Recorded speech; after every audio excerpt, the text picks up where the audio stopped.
Guys, what's up? It's Debbie, and I am back with more true crimes of criminal minds. If you've never been to my channel before, welcome. What I do is I look at an episode of Criminal Minds, and then I talk about a true crime story that the episode was based on, or the crime was mentioned in the show, or the crime is similar to the crime in the show. Hi, returning viewers. I love y'all. I am so sorry that I'm late with this one, you guys. It's a lot. And I probably should have broken it up into 2 parts, but I didn't. So it took me a little bit longer to get things together because there was a lot to go over. And I don't think, of all the different sources I used, I don't think any of them had the same details. Well, no, I take that back. They have most of the details correct, but there are certain details that is different in every source that I found. So I'm going to do my best. If you guys know more about this than I do, please tell me down in the comments, because I feel I'm not a good researcher, and I know I'm not a good researcher. This is just my little hobby that I enjoy doing, and I don't want to get anything wrong. I'm not trying to glorify these monsters. I'm trying to remind people of the victims. And I keep seeing a recurrent theme in a lot of these. These guys keep getting chance after chance after chance. Arrested, prison, gets out early. Arrested, prison, gets out on parole. Arrested, sentence suspended. I mean, it's just crazy, because if these guys had been incarcerated and stayed incarcerated, people would still be alive. And that's like, we have the best justice system in the world, but that is the one thing that ticks me off. And I don't know if it's because it's an American thing. Everybody wants to have the American dream, so we give people a second chance. But these guys got chance after chance after chance, and I am rambling, so let's go ahead and get started.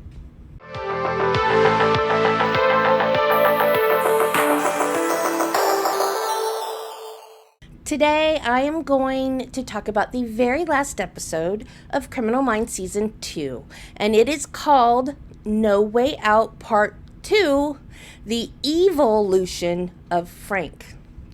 Who is Frank, you ask? Earlier in Season 2, there was a man named Frank that was a serial killer. The episode was called No Way Out, so that's why this one is No Way Out Part 2. He came to the same area every year, and he claims to have fallen in love with his first victim, Jane. Now, Jane is not the sharpest knife in the drawer. She's sweet, but she's not that bright. So she wasn't afraid of him. She woke up in his torture van, torture trailer, whatever it was, and there was a mirror on the ceiling, and she looked up and she saw herself. She kind of thought she was having like an out-of-body experience. And she looked at her abductor and said he had the prettiest eyes. And she thought she had been abducted by an alien. So she was not afraid. And these guys get off on the fear. If you don't act frightened, they will do something to make you act frightened, which is something that happened in the case that I'm going to talk about today as well. So Frank kidnapped the sheriff and a bus full of kids, and he used that leverage in order to escape with Jane. Okay, so that was part 1. So Frank got away. In part 2, Jane has realized that Frank is not capable of love, and she leaves him. So Frank thinks that the BIU is keeping Jane from him. So Frank goes and he finds Gideon's apartment, where Gideon's girlfriend is waiting for him. And he kills her. And then he goes after people that the BAU have saved in the past from a serial killer. And he pretends to be Gideon. How he knew about these cases, how he knew these victims, had never met Gideon in person, I have no idea. But he starts stalking, kidnapping, killing former victims that the BAU has saved. Jane goes to the BAU looking for help because she knows the kind of man he is now. She knows that he's incapable of love, but she also doesn't want people to get killed. So they make an arrangement for Jane and Frank to meet, and they do it at a train station. And then Frank grabs Jane by the hand and they jump in front of a train, ending their lives. So, the true crime that I'm going to tell you all about is the Toolbox murders. Now, the one I did for the first part, and I will put a link to that in the description, was David Parker Ray, the Toolbox Killer. This is the Toolbox Killers. So, similar names. So, don't get them mixed up. Toybox was one guy. Toolbox is two guys. I'm going to focus a little bit more on Lawrence Bittaker, though, because the first thing when I started researching, I watched a documentary on Peacock. And the criminologist that was the focus of that documentary was researching Bittaker and serial killers in general, but specifically Bittaker, and she is writing a book, which I can't wait to read. So, when Laura first heard about Lawrence Bittaker and Roy Norris, the Toolbox Killers, she was in criminology school and she was reading it in a textbook. And when she got to that part where she read their crimes, she dropped the book. She was so disgusted. Have any of you ever dropped anything when you're shocked or disgusted? I never have. I see it on TV all the time. I see it on YouTube too. If you guys watch A Guy in a Golden, after almost at the end of every short, he drops his coffee cup because his dog has done something outrageous. So I see it happen all the time. I've never done it. I've never even had the urge to do it. Let me know if you guys have ever dropped anything out of surprise before. So she decided to study Lawrence Bittaker. And unlike the real FBI agents of the BAU, she actually formed a friendship with this man. For the last 5 years that he was alive, she talked to him every day. Lawrence Bittaker was born on September 27th, 1940 in Pittsburgh, Pennsylvania, and he was put up for adoption. His mother was a teenager that couldn't take care of him. Or he was a product of a couple that never wanted children, depending on what source you read. So he was put up for adoption. He was adopted by the Bittaker family, and George Bittaker worked in the aviation industry, and he had to travel for work. Or not travel, had to move around a lot for work. So Lawrence went from state to state to state to state, and so he didn't have any friends, and in high school, he had a girlfriend, and she was Catholic and wore a cross. So he made his victims wear a cross. I don't know if they were supposed to be surrogates for his girlfriend or not, and I'm not sure the circumstances of their breakup. But Bundy did the same thing. He was just killing his girlfriend over and over and over. But Bittaker blames his parents for how he turned out. And he would say, quote, "If only I had one good parent, I wouldn't have turned out like this," end quote. He claimed that his dad was a violent man and his mother was a drunk. He was foisted off on aunts and uncles periodically. He liked to start fires, which is part of the McDonald's triad. Setting fires, torturing animals, and wetting the bed. I don't know if he wet the bed. But usually, if you have all three of these components, you are considered to be sociopathic. So he liked to set fires. He burnt down a couple of sheds. But his aunt would make him take off his clothes, lay face down on the bed, and then would burn him all over with a cigarette. This was his punishment, to make him stop setting fires. Now, there's some great logic for you. Along with the fires, he enjoyed torturing and killing small animals, especially rabbits for some reason. He would also wander the streets at all hours. He would peek in windows, and if he went to a house and no one was there, he would break in, and then he wouldn't steal anything. He would just move the furniture around because he wanted to scare people. He got off on being as sadistic as he could be. That was his thing.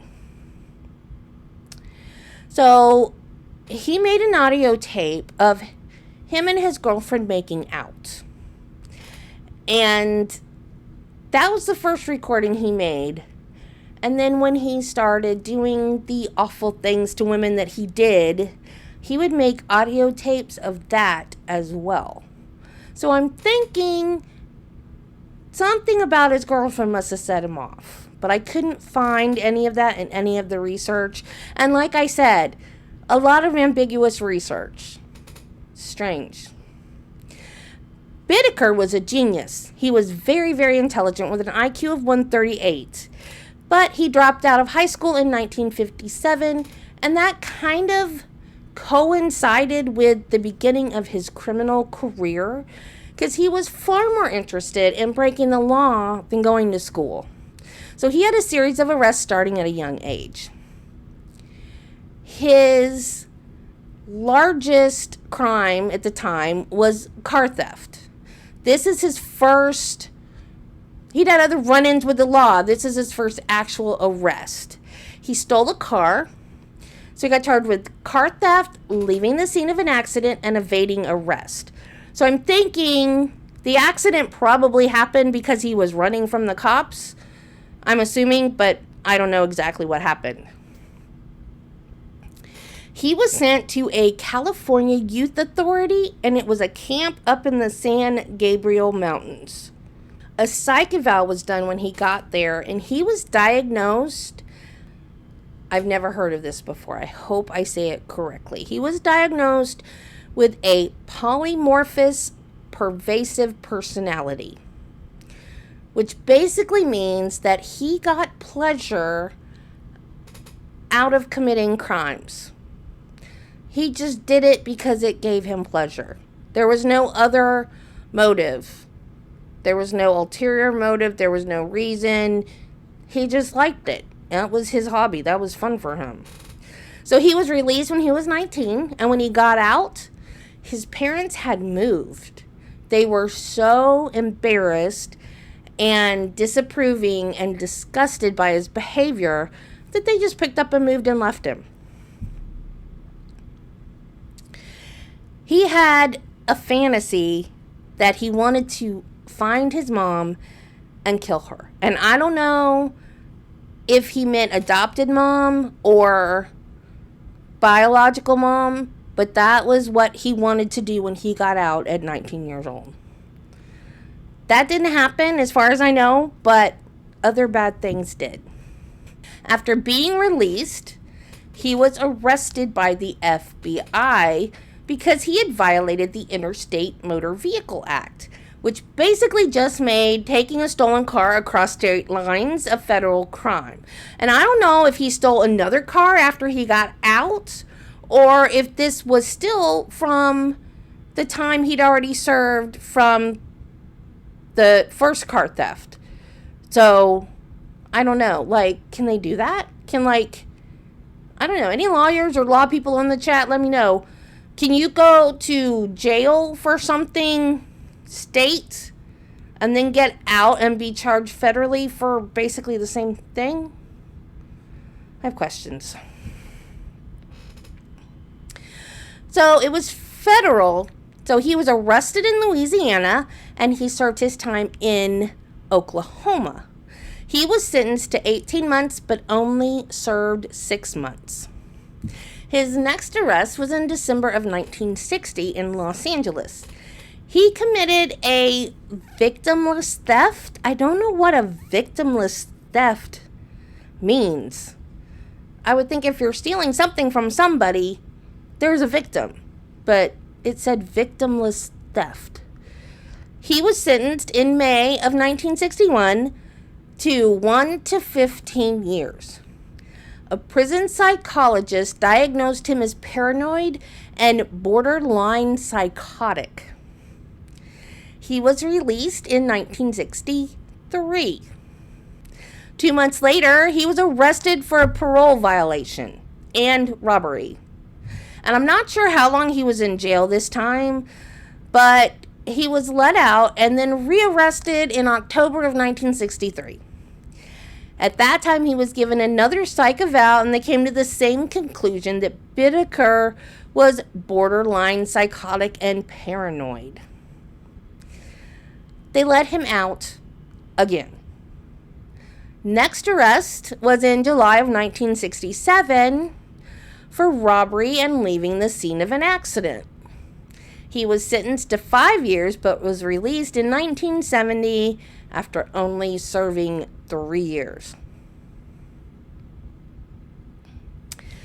The next arrest was in March of 71. He was arrested for burglary and parole violations. He was sentenced to 6 months to 15 years, of which he only served 3 years. In 1974, he went into a grocery store and he stole a steak and he put it down his pants to hide it. So he was seen by an employee named Gary Louie, and when Gary tried to stop him, Bittaker stabbed him in the chest. Luckily, he survived. His next prison stint would change his life.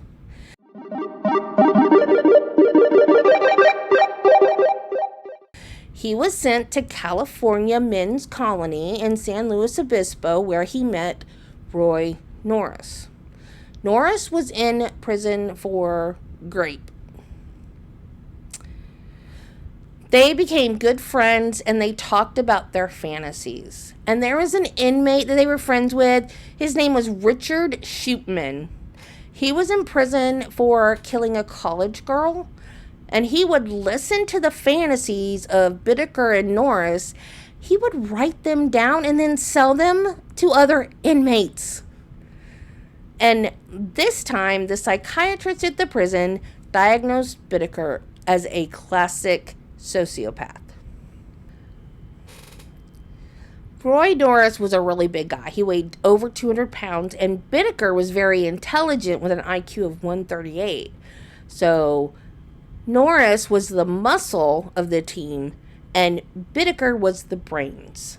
And they developed a kind of teacher-student relationship. And Bittaker was able to lie and change his behavior if the situation called for it, and basically fool people to think he was a normal person. But Norris wasn't an actor like Bittaker was. They started planning their partnership in prison. And Bittaker told him that if he ever raped a girl, he would have to kill her so there would be no witnesses. When he was released, Bittaker went to LA and started working as a machinist. He bought a GMC cargo van, painted it silver, and named it Murder Mac. He soundproofed it and stocked it with a toolbox, duct tape, etc. He put a bed in the back of the van along with police scanners, a camera, cassette tapes, and recording equipment, and walkie-talkies. It had everything that a murdering psychopath could want. Norris was released a few months after Bittaker, and they reunited to start their spree of horrific crimes. Laura Brand was a criminology student that, after reading about the crimes, wanted to interview Bittaker. She sent out 80 questionnaires to incarcerated serial killers, but her main focus was Bittaker. A lot of them didn't do anything. They didn't send the forms back. Some sent them back with nothing on them.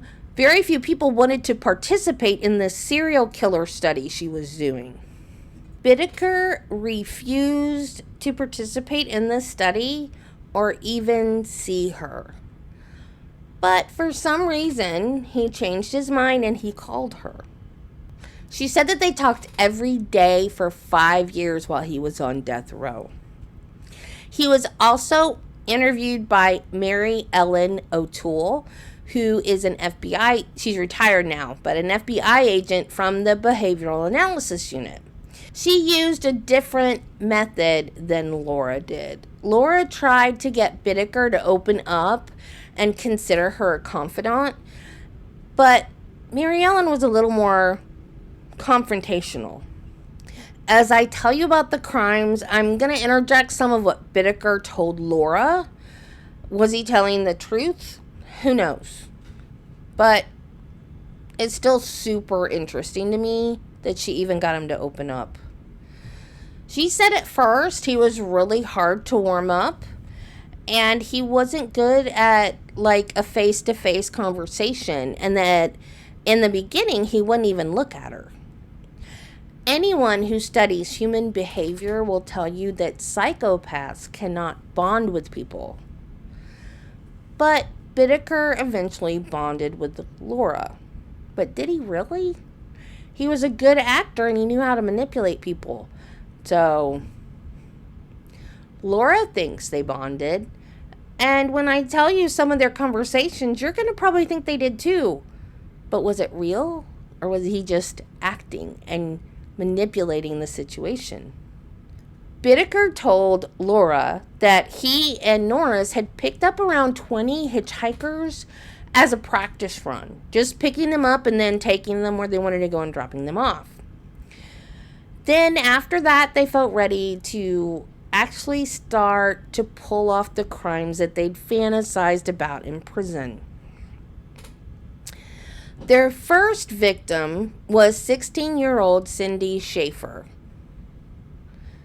My husband is mowing the lawn, so if you guys hear any strange noises, that's what it is. So, sorry. On June 24th, 1979, Cindy had been dropped off at church by her grandparents. She lived with her grandparents, and after church was over, she started to walk back home to her grandparents' house. She was a very popular girl, very nice, very sweet, had a lot of friends. She spoke a couple of languages, and she wanted to go to college and study languages. Unfortunately, she didn't live long enough to see her dream come true.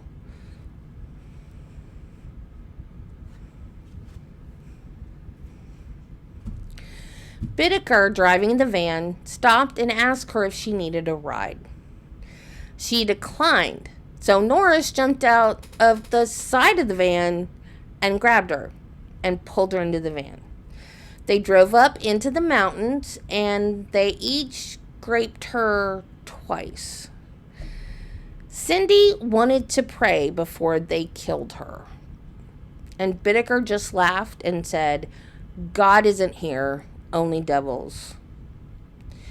Norris didn't want to kill her, but Bittaker told him that he had to. So he tried to strangle her, but he couldn't do it, and he actually threw up. It upset him so much. So Bittaker got a coat hanger out of the back of the van and straightened it, wrapped it around her throat like a garrote, and took a pair of pliers and twisted the wire around her neck and strangled her. Then they wrapped her in a shower curtain and threw her off a cliff up in the San Gabriel Mountains. He was familiar with the area from being incarcerated at the youth camp up in the mountains. Bittaker told Laura that none of the crimes were planned. It was all spontaneous. He also said that he had never done a sadistic act in his life. So obviously he was lying to her at that point. Yet then he would tell her about the crimes. So he's contradicting himself because he's saying, oh no, I'm not sadistic. I wasn't hurting them. They enjoyed it. It was mutual. But then when you hear what he did to them, how is it mutual? So yeah, he was full of BS. No. He found a fire trail up in the mountains and their gate to it was locked.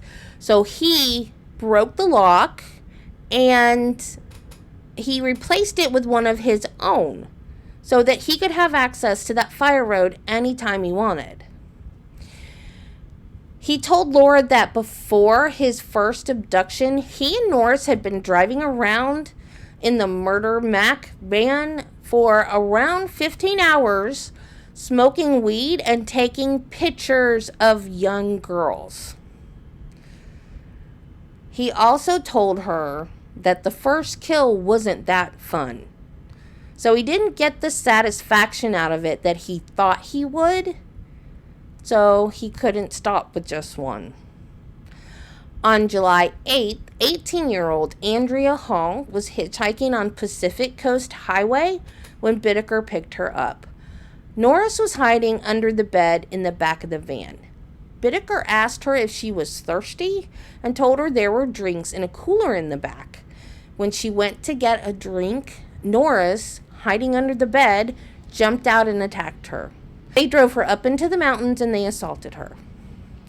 Before they killed her, Bittaker made her pose for a picture. Right before he snapped the picture, he said, "I'm going to kill you." He wanted to capture the fear on her face. Don't tell me he wasn't sadistic. They tried to kill her by shoving an ice pick in her ear, but it didn't work. So Bittaker strangled her. She was thrown over a cliff in the same general vicinity as the first victim. And Bittaker told Laura that this was the most violent of all the murders. Around this time, Bittaker was living at an extended stay motel. He became somewhat of a good Samaritan to the people who were staying there. He would attend parties and supply alcohol and drugs and just be everybody's buddy. He would give people money. He'd give them rides. He was just like, everybody knew him as someone that they could go to if they needed help with anything. None of them had any idea who the real Lawrence Bittaker was. There was one woman, Tracy Pina, who became friends with Bittaker, and she became pregnant, not by Bittaker, but she became pregnant, and he helped her out.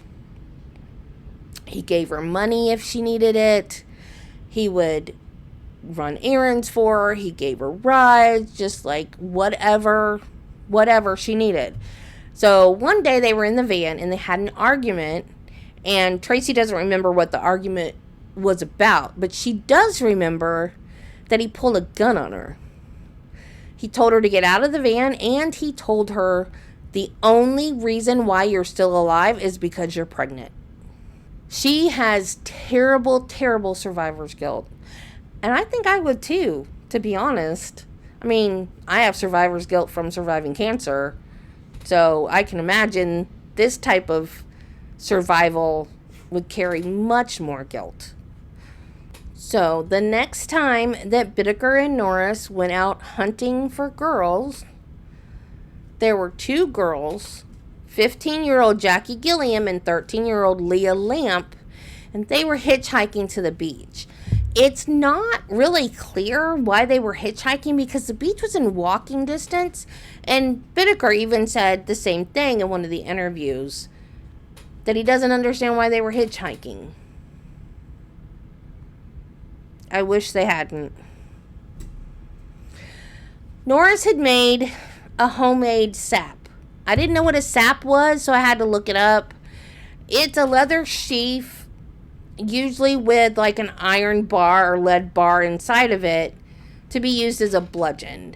Well, I guess it was like a leather pouch or something, and he filled it with BBs. So it was similar to a sap, but it was a homemade sap. So he hit Leah with it, thought that he had knocked her out, and then he grabbed Jackie. Well, Leah was not knocked out. She tried to escape.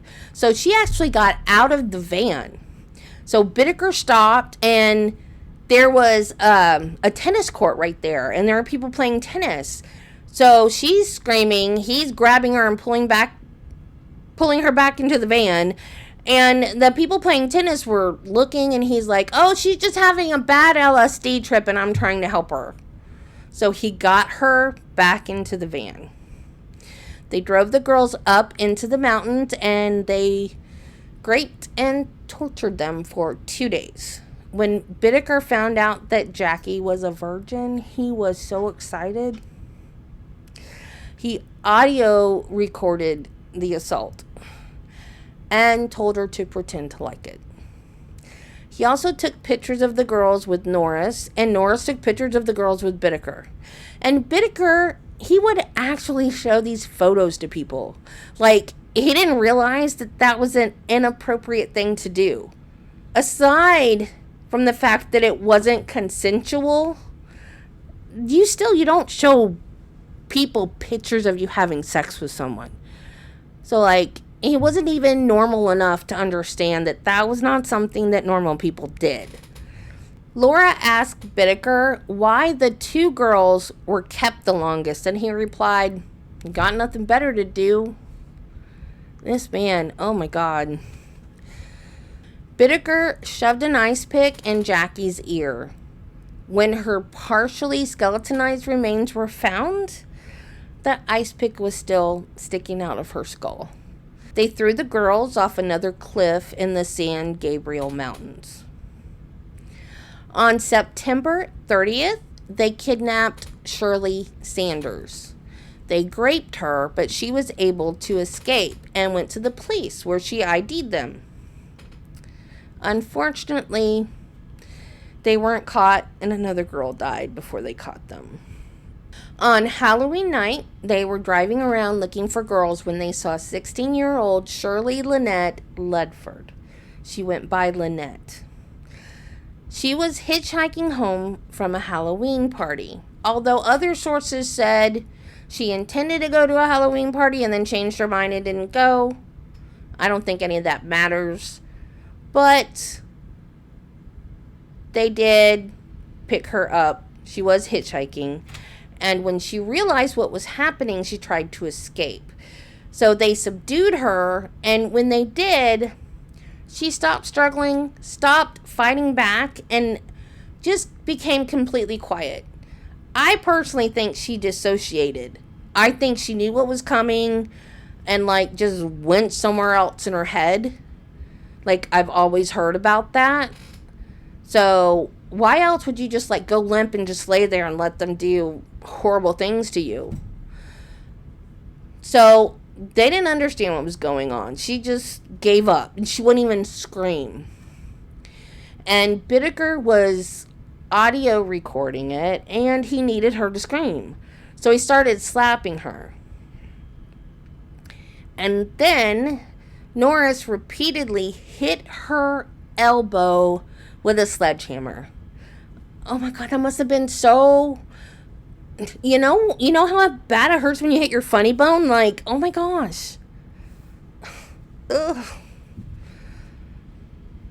They didn't take her up into the mountains, though. They found a gravel dirt road That's what the research said. A gravel road and a dirt road are two different things, y'all. But maybe it was a dirt road that was covered in gravel. But it's a gravel dirt road. And they pulled the van in. And once again, he used a clothes hanger as a garrote when they got done with her, tightening it with the pliers.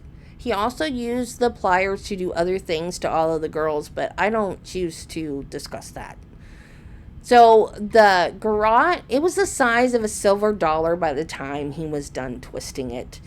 And if you don't know how big a silver dollar is, it's about that big. So I kind of don't know why they weren't decapitated with a wire that was, I mean, imagine, ugh. So they didn't dump her off a mountain this time. They dumped her body in a residential area. And the woman that owned the property found her the next morning and thought it was a mannequin left over from Halloween. It's never a mannequin, y'all. I've told you this before. Don't hitchhike, and it's never a mannequin. Those are two. If you learn nothing from me, remember those two things.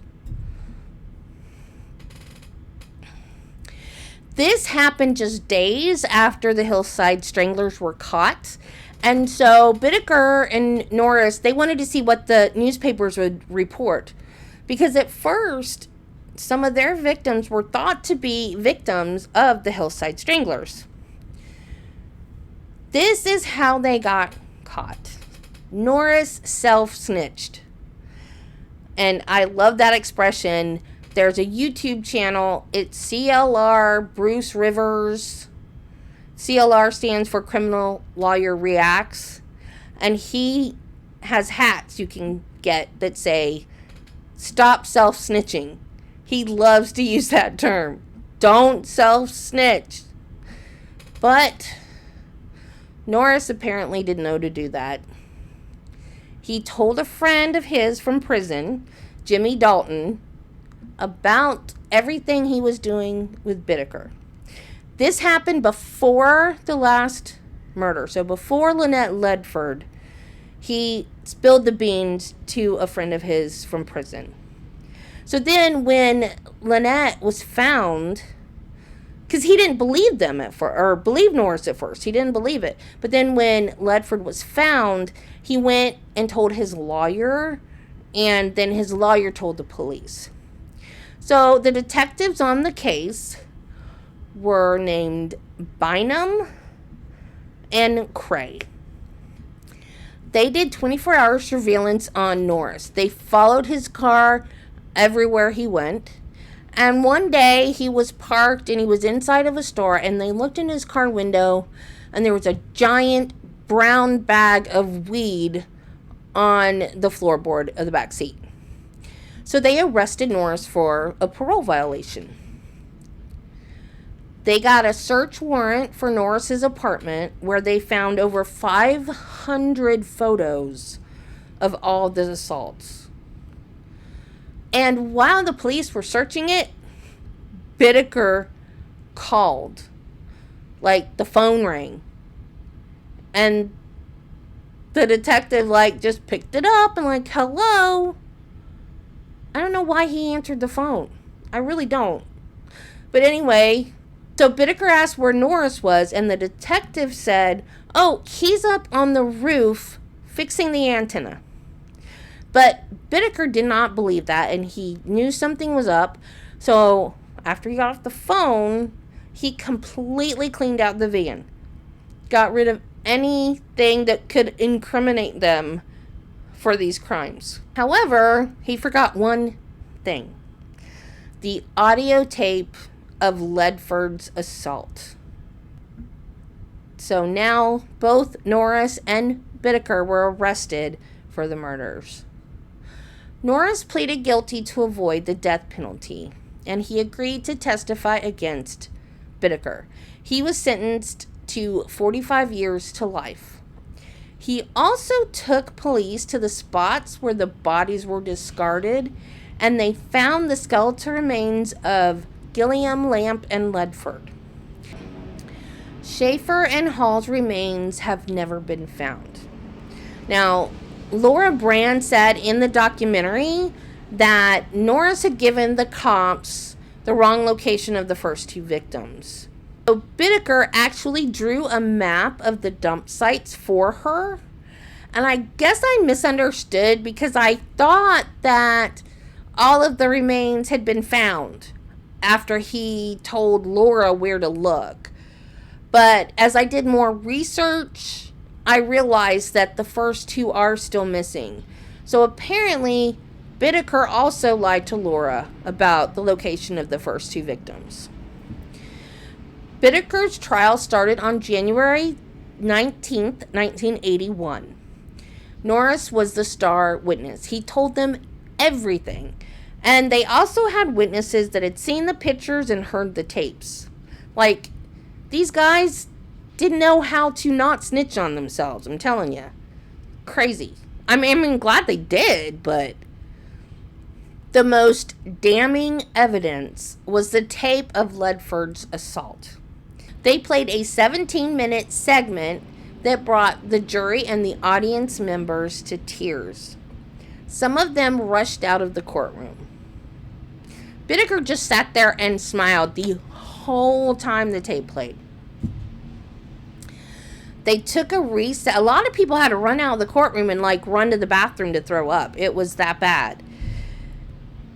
After the tape was played, they took a recess because everybody needed a break. And the prosecuting attorney, Stephen Kay, he attempted to do an interview with a journalist, but he couldn't keep it together. He just broke down in tears and turned away. Stephen Kay also was a prosecutor on the Manson family case.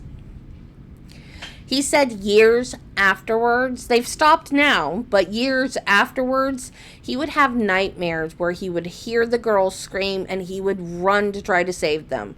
And he said that went on for years and years and years. He got very, very depressed. Detective Bynum that worked on the case actually committed suicide because of it. He said so. I mean, it's easy to assume that, but he actually put that in his suicide note. That he feared Bittaker would get out of prison one day and would come after him and his family. So he said by killing himself, he thought he was actually saving his family from Bittaker if Bittaker ever got out or escaped or anything like that. It's so sad. Bittaker took the stand in his own defense on February 21st. He blamed everything on Norris. He actually sat there and said, "Oh no, I didn't do anything. I was just there. Norris did it all. I was even asleep through some of it." What? And he said he either paid the girls for sex or had offered them money to pose for a photo shoot. On February 17th, 1981, after deliberating for 3 days, only 3 days, that's a short deliberation, the jury found Bittaker guilty of 5 counts of first-degree murder, 1 charge of conspiracy to commit first-degree murder, 5 charges of kidnapping, 9 charges of rape, 2 charges of forcible oral copulation, 1 charge of sodomy, and 3 charges of unlawful possession of a firearm. Deliberations as to whether Bittaker should be sentenced to death or life without parole began February 19th. It took the jury only 90 minutes to decide that he should get the death penalty. On March 24th, Bittaker was formally sentenced to death in the gas chamber. In the event that the sentence imposed was ever reverted to life imprisonment, Judge Thomas Fredericks imposed an alternative sentence of 199 years and 4 months. There was no way he was ever going to get out. Bittaker appealed the death penalty and received a stay of execution on July 9, 1991. While on death row, he filed numerous lawsuits claiming things from cruel and unusual punishments to complaining about receiving broken cookies and squashed sandwiches. He was declared a vexatious litigant in 1993, barring him from filing lawsuits without the express permission of a lawyer or judge. Bittaker never showed any remorse for his crimes. He eventually admitted his guilt and did some interviews in prison. Mary Ellen O'Toole from the FBI's Behavioral Analysis Unit interviewed him several times.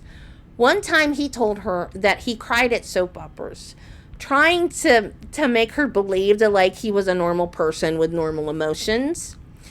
And she said she couldn't help it. She just like burst out in laughter. She said it just happened. It was totally involuntary. But then she said he laughed too. So he knew, yeah, she knows that I'm full of crap, right? Mary Ellen O'Toole was the one that said that psychopaths can't bond with people. But he seemed to have bonded with Laura Brand. Either that or he was a darn good actor. You guys have got to watch this documentary. It is so good. It is probably one of the best true crime documentaries I have ever seen. I also went into this not knowing a thing about it, and I was just riveted. Laura went to visit him in prison on death row when she was 7.5 months pregnant. I wouldn't have done that.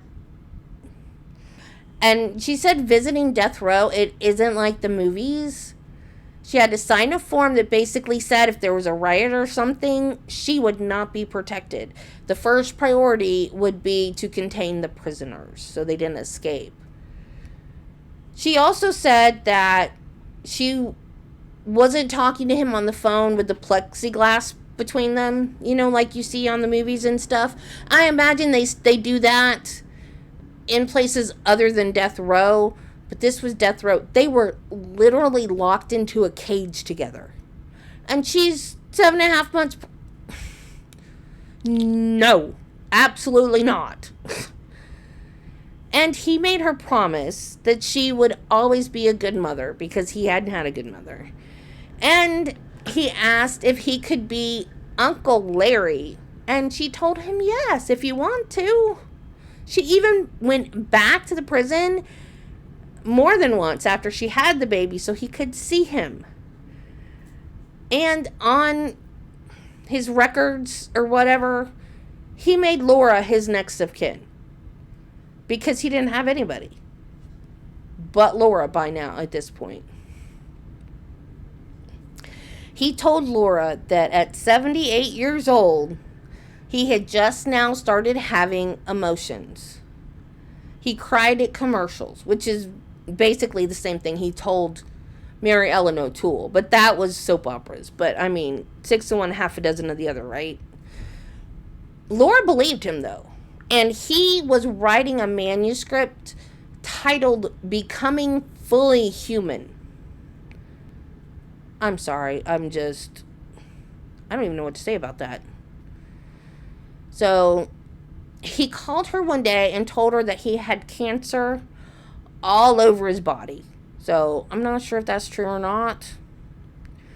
But in September of 2019, he suffered a series of heart attacks. And she said it was like on the same day. And he just kept popping his heart medicine like every time he'd have one.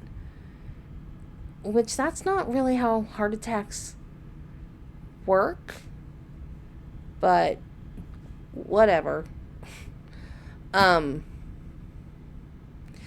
He told Laura that he imagined the pain that he went through with the heart attacks had to be like the pain that his victims suffered. It was so horrific. That is the most disgusting thing I've ever heard. Being kidnapped and essayed as a child, just scooped up off the street and thrown in a van by a stranger. His heart attacks were nothing compared to what he put these girls through.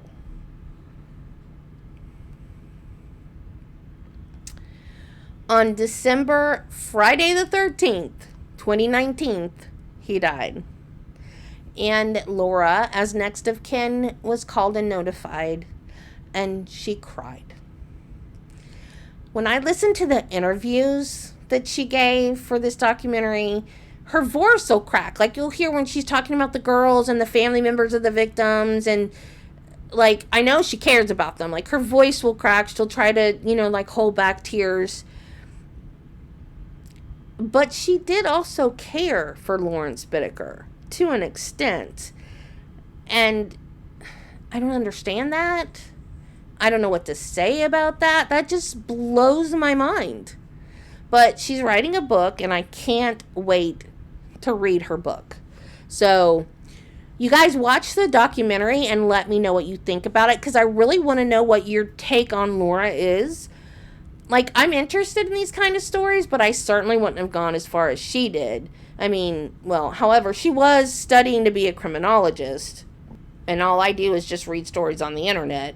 But I still think she probably, I feel like she overstepped. But she said that she did it to help the family of the victims and friends of the victims. She wanted to find the first two victims' bodies for their family. And Andrea Hall's sister is on the documentary, and a childhood friend of one of the girls. And it's very, very sad. But I don't think it was very responsible to go to death row and get locked up with a serial killer that likes pretty young girls when you're 7.5 months pregnant. But I don't know, maybe I'm off base.